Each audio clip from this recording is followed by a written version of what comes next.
बातें तो मुझे सब कर रहे हैं भाई मैया आई तो मंदिर में इतना भादो 21 से हार और 11 बुधवार चल कोई बात नहीं, या वो चीज नहीं। बहुत अच्छी बात कह रहे हैं पुजारी जी हमारे, कोई बात नहीं। किसी को लाचार भी बस है, भगवान का दरबार है, हमारे बाप का ज्यादा क्या है। अगर उनके आंगन में से कोई अच्छे काम हो रहे हैं तो हमारा जा क्या रहा है, हमारा है क्या है? अरे मालिक तो वो बैठे, मालिक तो भगवान बैठे। महाराज उद्धव जी निरर्थक ज्ञान प्रेम के बिना शुष्क है, निरर्थक है। परमात्मा का ज्ञान होने पर भी यदि उनके साथ प्रेम न हो पाएगा तो परमात्मा का अनुभव नहीं होगा।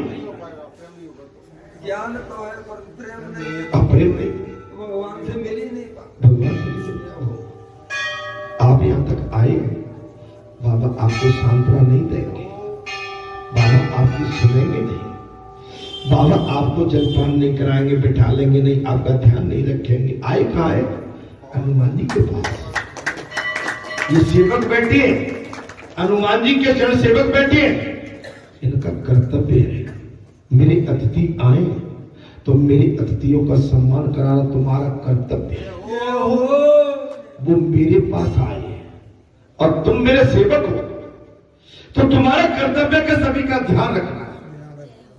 ये सबसे बड़ी महत्वपूर्ण बात। आप और कहीं चले जाओ, गारंटी देता हूं बड़े बड़े स्थानों पे वहां तुमसे कोई न पूछने वाला है, न तुमको बोलने वाला है, न तुमको दादी कहने वाला है, न बेटी कहने वाला है। आ रहे हो आओ, जा रहे हो जाओ, हमें कोई लेना देना नहीं है।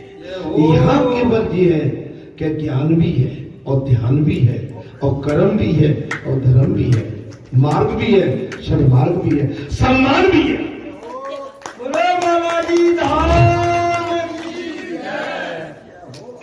गोपियां प्रेम की ध्वजा है तो उद्धव जी ज्ञान की मूर्ति। गोपियां प्रेम की ध्वजा है तो उद्धव जी ज्ञान की मूर्ति है। ज्ञान और भक्ति और वैराग तीनों का समय होने पर ही परमात्मा से साक्षात्कार होगा। ज्ञान भक्ति एवं वैराग जब तीनों का मिलन होगा तो भगवान का साक्षात्कार होगा। उद्धव जी ज्ञानी तो थे पर उनका हृदय प्रेम शून्य था, वो प्रेम नहीं करता। आपकी बालाजी की बीज ज्ञानी तो है लेकिन प्रेम नहीं, बहुत ज्यादा। अब प्रेम नहीं है तो कुछ भी नहीं है। अगर आप आए और आपकी तरफ निठुर होके तो भैया जाके जाकर करोगे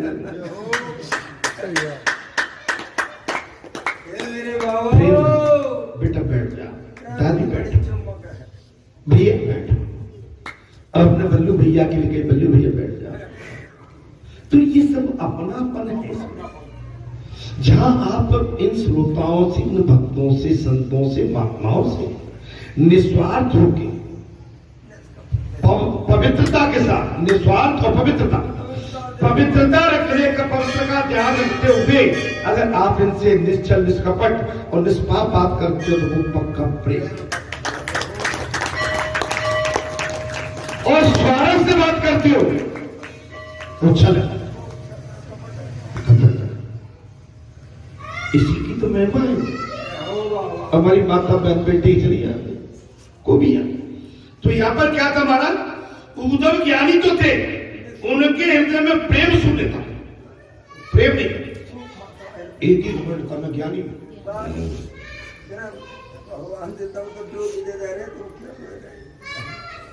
और इसको भगवान कदापि पसंद नहीं करते, अतः उन्हें अलौकिक आनंद नहीं मिलता। अब आपके साथ देखिए प्रेम के साथ अलौकिक आनंद मिलता है। अलौकिक आनंद दोनों तरफ से मिलता है। जब कथा चलती है तो आप प्रसन्न दिखती है, आनंद आता है। और जब आप कुछ थोड़े से असहाय दिखते हैं तो पूछ लेते भी क्या बात है।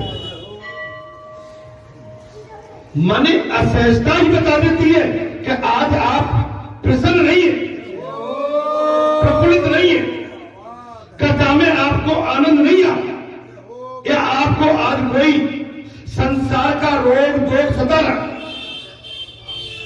अलग ज्ञान चर्चा का नहीं, अनुभव का विषय है। बातों का नहीं है, वो तो अनुभव का है। ज्ञान चर्चा का नहीं, अनुभव का विषय। ज्ञानी कभी कभी अभिमानी बन जाता है। एक पतन को कारण हो। ज्ञानी कभी कभी अभिमानी। रावण ज्ञानी था लेकिन अभिमानी।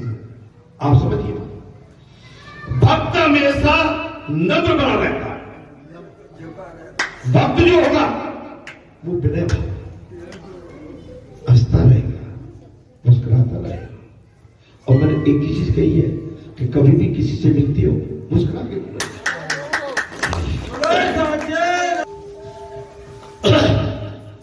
आवती ऐसे नहीं, नैनन नहीं सने, और तुलसी मान बैठिए कंचन बरसे। हंसते मुस्कुराते रहे।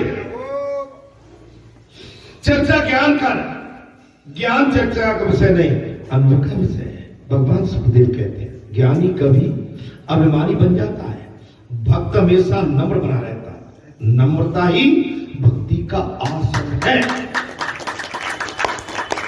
नम्रता ही भक्ति का आसन। नम्रता है वो भक्ति का आसन।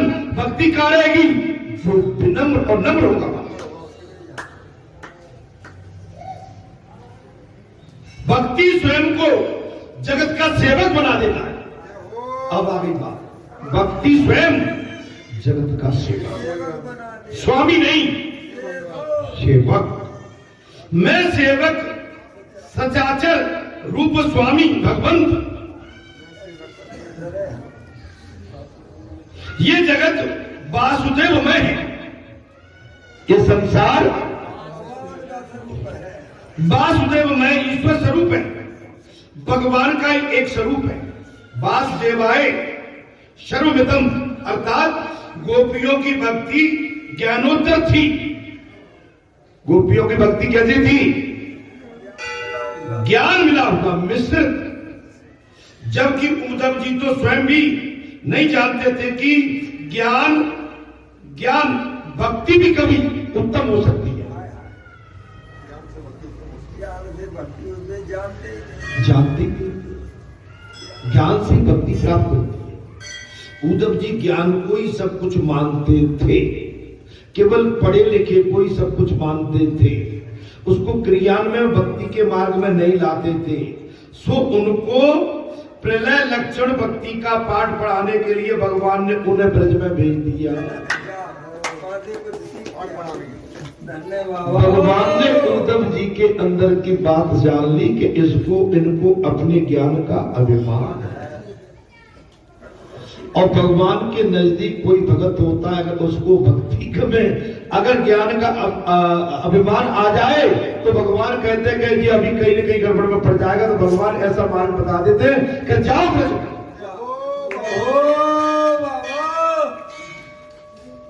जाओ ब्रज।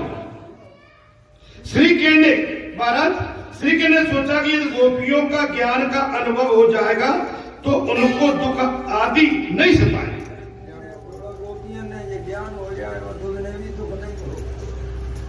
भगवान श्री कृष्ण ने यह सोचकर उद्धव जी को वृंदावन भेज दिया।